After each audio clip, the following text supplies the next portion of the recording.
My name is Rose Watson. I've been married for 10 years and live separately from my mother-in-law, who lives far away. I heard that she's retired now and dealing with a bad backache. Because of this, she can't work, and my husband has been sending her money every month. He reminds me to transfer the money at 0:18 each month, and I always make sure to do it. My husband visits his mother at least once a month, helping out with things she can't do. Then one day, he came back from her place and suddenly started yelling at me. "What the hell have you done?" I was confused by his sudden anger and just stared blankly. He accused me of not caring about his feelings regarding the money he sends to his mother. I was caught off guard and didn't understand what he was talking about. "I told you to transfer $1,000 every month. I did transfer it. I'm telling you, it's not been transferred. Do you have any idea how hard it is to send that $1,000? I understand. I've had to take part-time jobs and scrounge for money just for that. Knowing all that, why didn't you send it?" "I did send it." "Why are you saying this? Just calm down a bit." Calm down? How can I be calm when Mom is struggling because she doesn't get the money from me and has even started doing piecework? But I definitely did send it. Are you saying my mom is lying? Then there's no way my mom would lie to me. You can't just make an assumption and then get mad when it's not true. I don't even know why this is happening. I've been sending her the money you give me every month. Then why is she doing piecework? She's in pain lifting heavy boxes. I don't know about that. I haven't seen it. You never go to my family home. I go every month, but you never come with me. You just don't care about my mom. That's not true. There's no need for me to go every month, and it's so far away. I don't want to waste my only day off. Waste your day off. It's visiting family. How can that be a waste? Well, that's your family. You wouldn't think twice about it. But you don't go to my family's house, did you? Of course not. You married into my family, but I didn't marry into yours. You shouldn't say things like that. It only causes trouble. You're the one causing trouble. I wondered if he even realized what he was saying, just venting his anger on me.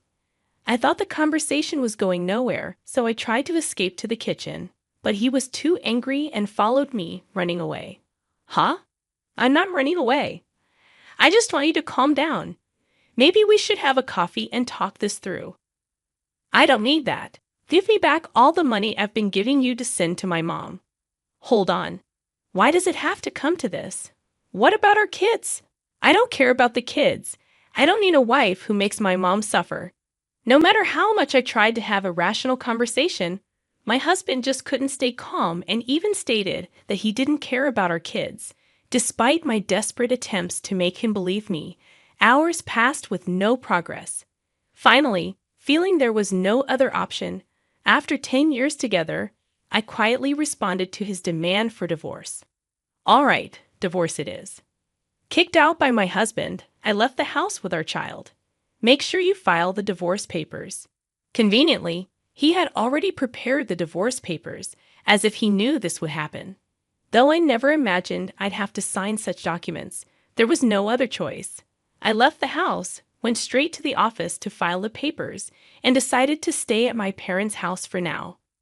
My child was shocked by the sudden turn of events, but all I could do was reassure them with empty words. It's going to be okay. After settling down in a new place with my child, I got a call from my ex-husband, Mark.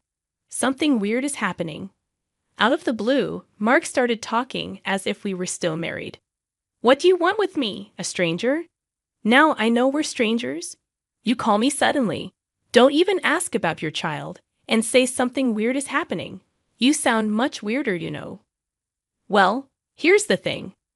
I've been sending the money to my mom myself, but she says it's not being transferred. So she had to do piecework to get by. Now I get it. That's why you were so angry, and you thought I was pocketing the money. Yeah, that's right. But even when you transferred it yourself, it didn't get there. Yeah, that's what's happening. So doesn't that mean it wasn't me? Well, I don't know about that. What? When you were in charge, maybe you were pocketing the money. That's awful. If that's what you think, then I'll go to your family's house myself. What are you going to do there? Maybe I'll find out something if I go. Yeah, maybe so. We ended up going to my husband's family house together for the first time in a while. When we got there, his sister was present. Oh, why are you here, Selena? I came back because I'm worried about Mom. What about your husband? We're divorced, just like Mark. Oh, so you divorced and came back to your family home? Yes. When did you come back? 6 months ago. 6 months? Never mind that. Mom, is it true that you didn't receive the money I sent? It's true. It doesn't change the fact that the money wasn't received, whether both of you are here or not. But did you print out your account record in your bank book lately? Yes, I did. Just 2 days ago. Can I see the bank book? Sure, you can't show that. Why would you show a bank book to someone else? You're a stranger now. Why would you think she'd show you something so important? Are you out of your mind? But we can't know if the money really wasn't deposited unless we check. You don't need to see it. Then I'll look. I'm her son. It shouldn't matter. Fine, look. There's hardly anything in there anyway. My mother-in-law said this, and then fetched the bank book from a drawer in the next room. But when we looked at the bank book, there were deposits and withdrawals. Look, Mark, there's a deposit from you here, and it was withdrawn the next day. That's quite punctual. Before this, even if you deposited it, it wasn't withdrawn immediately. I couldn't go to the bank much because of my back pain. I would wait until it was absolutely necessary. But since Selena came back, she's been going to the bank for me, which has been a big help. Ever since Selena came back, she's been the one going to the bank. The money was always withdrawn the next day, according to the bank book. Mark and I instinctively looked at her. What? I don't know anything about this, she said desperately. But from what we see here, it looks like you withdrew it, Selena. Mom doesn't go to the bank, and maybe someone else has Mom's card and is withdrawing the money every month. I don't have a card. I'm afraid of losing it, so I never made one. Tell the truth, Selena. All right, it was me. Mom told me to withdraw the $1,000 she was getting each month. I saw it was being deposited every month, so I thought borrowing a little bit would be okay. If you're borrowing it, are you planning to pay it back? I intend to pay it back. I just don't have the money for it right now. Why would you do such a thing? Well, I really needed the money. I only borrowed it because I had to. Besides, Mom's managing to get by. Isn't that fine? Were you that desperate for money? His mother, softening her tone, asked this to my defiant Selena. Then Selena completely changed her tone from her previous assertiveness, now playing the role of a pitiful victim. If that's the case, it can't be helped. Mark was kind enough to send the money, but this is an unavoidable situation. Yeah, if sister was in trouble, it's the family's job to help. After all of his rage and accusations towards me, Mark forgave his sister as if nothing had happened. Hey, I was called a thief over this, and now you're just going to let it go because it's your sister. It can't be helped. She said she's in trouble. That's fine for your money. But don't you have something to say to me? Not really, no. Not even an apology. After all the horrible things you said to me, why should I apologize? I was hurt by what you said, in such a fragile mental state. What anyway? It's not like I did anything wrong, right? Selena was having a hard time, so this happened. It's not Mark's fault. He doesn't need to apologize. Even his mother said, isn't this just like being completely surrounded by enemies? Even if I speak the truth, this place is hostile territory. There's no doubt that anything I say will be met with opposition. Even though a quick look at the bank book would have clarified everything, I had to travel all this way just to be treated like this. Fine. If cutting ties with you costs me this much, it's a small price to pay. I'm leaving. Drive me to the station. Huh? Why do I have to take you? What? We're divorced. First, remember? I don't have to do anything for you, a stranger, because I came all this way for you, did I? I don't remember asking you to come. I just wanted some advice. You came here on your own. You can leave on your own too. That's right. You're not a couple anymore. Why should he take you? What a group. No thank you or sorry for solving the issue. After spending 10 years with such a man, it felt like such a waste of time. Fine, I'll take a taxi. I don't need you. Yeah, that's probably best. Frustrated, I called the taxi and somehow managed to get home. As I got home, tears of frustration streamed down my face, and I swore never to listen to that man again. But then after a while, my husband called me. Maybe he had changed his mind and was about to apologize for what happened. Maybe he'd say he had to act that way in front of his sister and mother. But my expectations were shattered. Can you lend me some money? Shouldn't you say something to me first? Oh, long time no see. That's not what I mean. You're being troublesome, you know. It's not normal to ask for money without even apologizing first. That's not true. We were a married couple after all. You could say we were a united fate. That's not the case anymore. The day we split up, our united fate dissolved. I still think we're a united fate, though. He keeps saying whatever he wants. So lend me some money, will you? Why? The truth is I found out Selena has a huge debt. Wait, it's been quite a while since that day. Didn't you ask her what she spent the money on? I couldn't ask her that. It would have been too pitiful. Money is a delicate subject. Maybe her ex-husband had something to do with it. Or there might be some other reason. Sure, there must be some reason. But you should have asked about it for the future, right? I trusted her because we're family, and yet there was no trust for me at all. Well, I've known Selena way longer than I've known you. Yeah, since we were born. That's why I trusted her. I thought everything would be fine. But in the end, it wasn't fine. So what happened? It wasn't fine. Well, it turns out she had a huge debt, and the $1,000 a month wasn't enough. How much does she need then? She wants to repay it all at once. It's true that paying it off in one go would save on interest, but I don't have that kind of savings. So why did you contact me? Because you said you had a good amount of savings when we were in the car going to your parents' house, I remember. I was insulted by him saying I must be struggling without money since our divorce and that I would have stolen the money.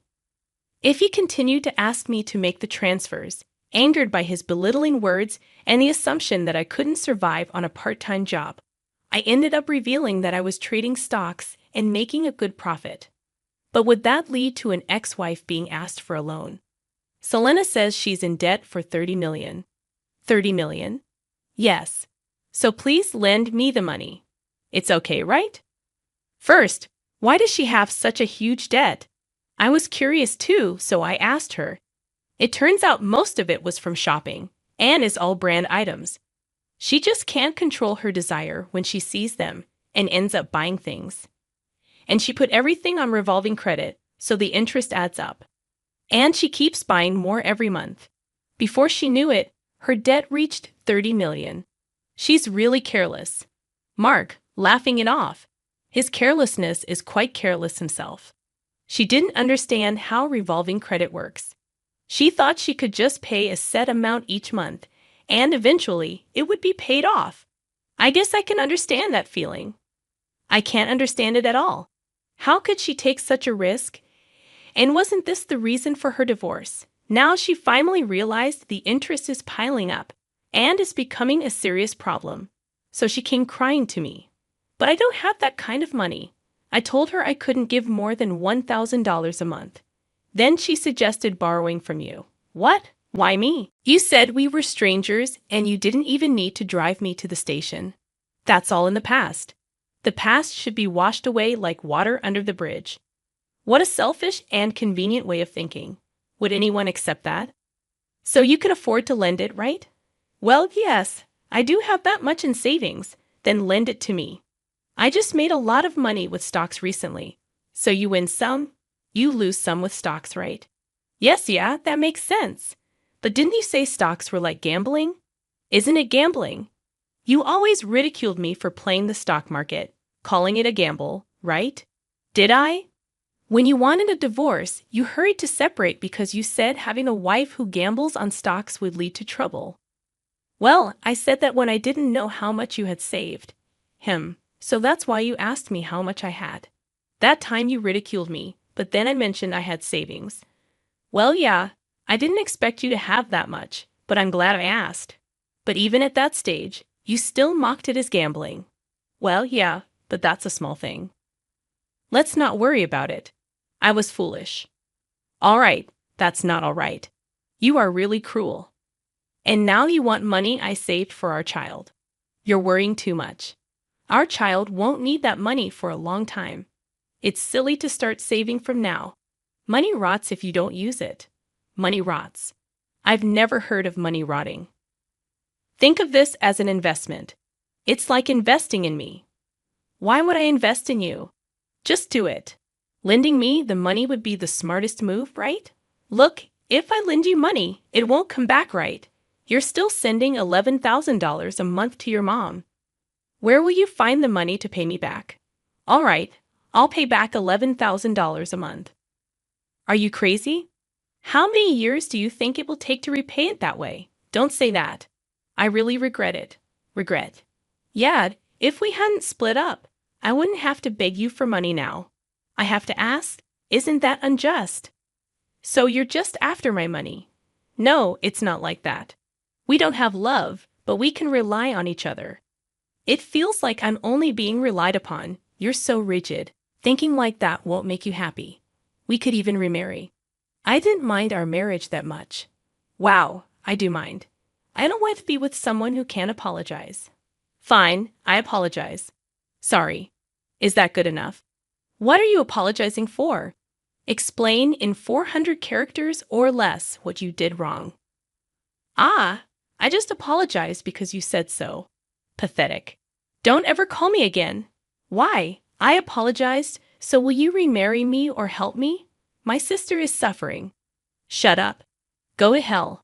Saying so, I forcefully ended the call and blocked his number.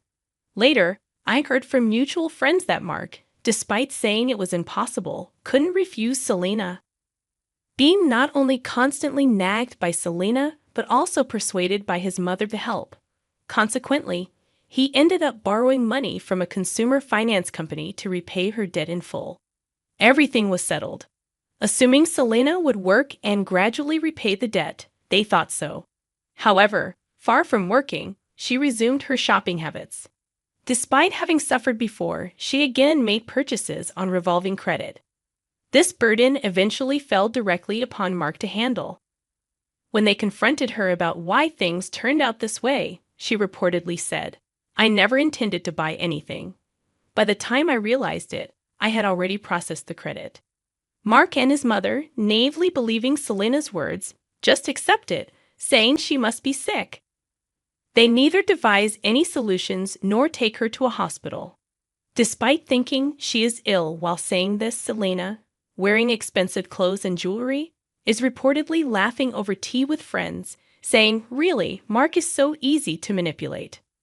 Eventually, they couldn't escape the debt and had to sell their family home.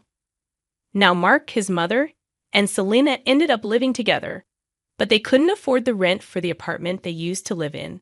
So the three of them moved. Apparently, their life is quite difficult now.